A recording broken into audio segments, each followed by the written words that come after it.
નમસ્કાર દર્શક મિત્રો, સ્કાયનેટ મીડિયામાં આપનું સ્વાગત છે।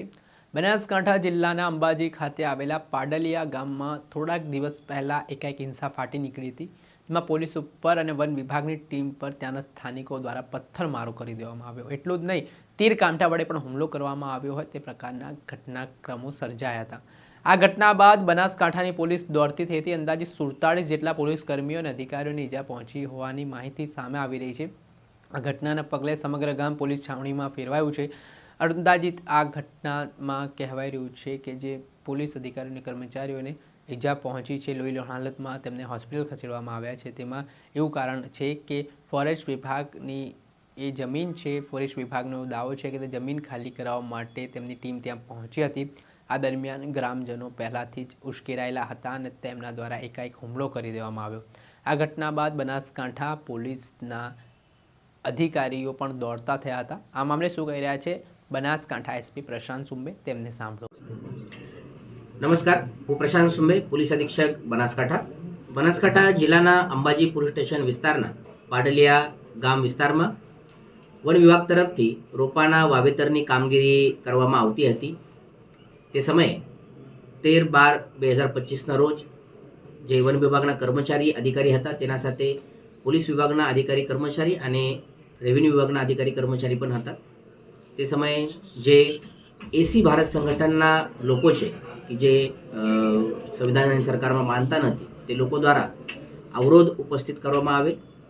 આ અવરોધ થયા પછી જે 500 લોકોનું ટોળું તેઓ દ્વારા ભેગા કરવામાં આવેલ, તેઓ દ્વારા પથ્થરમારો, કુલ્હાડી, ધારિયા, તીર કામઠા આ પ્રમાણે જે પ્રાણઘાતક હથિયાર હતા તેનાથી જીવલેણ હુમલો કરવામાં આવેલ।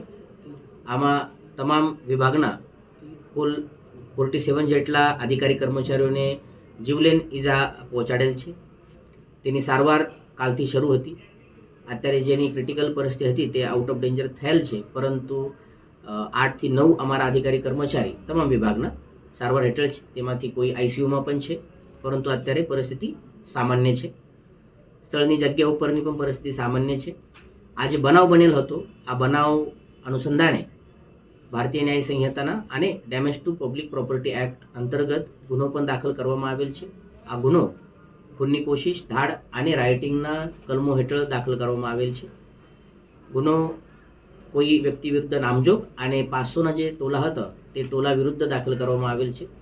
આજના દિવસે જે લગતના ગામના જે આગેવાનો હતા, જે નિર્દોષ લોકો હતા, તેના સાથે વાતચીત કરીને તેઓ સાથે તેઓને આશ્વાસન આપીને કે ભાઈ નિર્દોષ વ્યક્તિને કોઈને પણ પ્રશાસન દ્વારા, પોલીસ દ્વારા તકલીફ થશે નહીં। જે દોષી વ્યક્તિ છે તેઓને છોડવામાં આવશે નહીં, તે મુજબની મીટિંગ પણ થયેલ છે। સ્થળનો પંચનામો પણ પૂરું કરવામાં આવેલ છે। આમાં પોલીસની 2 ગાડી, વન વિભાગની 2 ગાડીને નુકસાન થયેલ છે, તેનો પણ પંચનામો કરવામાં આવેલ છે અને આગળની જે તપાસની કાર્યવાહી છે તે શરૂ કરી દેવામાં આવેલ છે। આવનાર સમયમાં જે પણ દોષી વ્યક્તિ હશે તેઓની ધરપકડ કરીને જે પણ કાયદાકીય કાર્યવાહી છે તે કરવામાં આવશે। અત્યારે પરિસ્થિતિ લો એન્ડ ઓર્ડરની અંબાજી પોલીસ સ્ટેશન વિસ્તાર અને બનાસકાંઠા જિલ્લામાં સામાન્ય છે। સર, ત્યાં સ્થાનિક જે મહિલા છે તેનો એવો આક્ષેપ છે કે એનું મકાન ત્યાં હતું, એનું ખેતર હતું, તે ખાડા કરીને એક બગાડવામાં આવ્યું છે, એનું મકાન તોડવામાં આવ્યું અને કૂવો હતો એ પણ તોડી પાડવામાં આવ્યો છે અને કે કોઈ નોટિસ વગર આ વસ્તુ કરવામાં આવી। અમારા પાસે જે અત્યારે ઇન્ફોર્મેશન છે તો વન વિભાગની રોપાની વાવેતરની કામગીરી હતી અને અમે પોલીસ વિભાગ તરફથી પણ જે બંદોબસ્ત ફાળવવામાં આવેલો હતો તે રોપાની વાવેતરની કામગીરી માટે જ ફાળવવામાં આવેલો હતો। જે સ્થાનિક કક્ષાએથી આક્ષેપ થયેલ છે તો તે બાબતે પણ તપાસ દરમિયાન કોઈ વિગત આવશે તો તે મુજબની તપાસ આવનાર સમયમાં થશે। ઓકે, સાથે સર ત્યાં સ્થાનિક લોકોનો એવો બી આક્ષેપ છે કે જે વખતે વન વિભાગના અધિકારીઓ સાથે જે બેઠક ચાલી રહી હતી, ચર્ચા વિચારણા ચાલતી હતી, એ સમયે પોલીસ ત્યાં આવી અને પોલીસે ત્યાં આગળ જે દબંગગીરી કરી એના કારણે આખો મામલો બગડ્યો છે।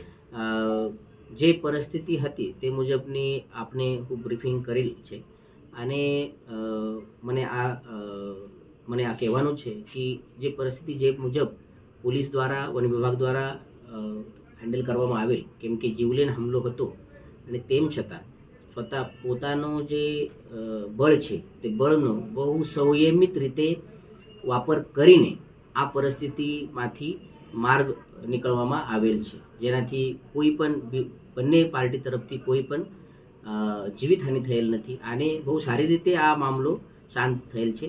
પોલીસ વિભાગ અને વન વિભાગ અને રેવન્યુ વિભાગના ત્રણેય વિભાગના કર્મચારીઓને જીવલેણ ઈજા પણ પહોંચેલ છે.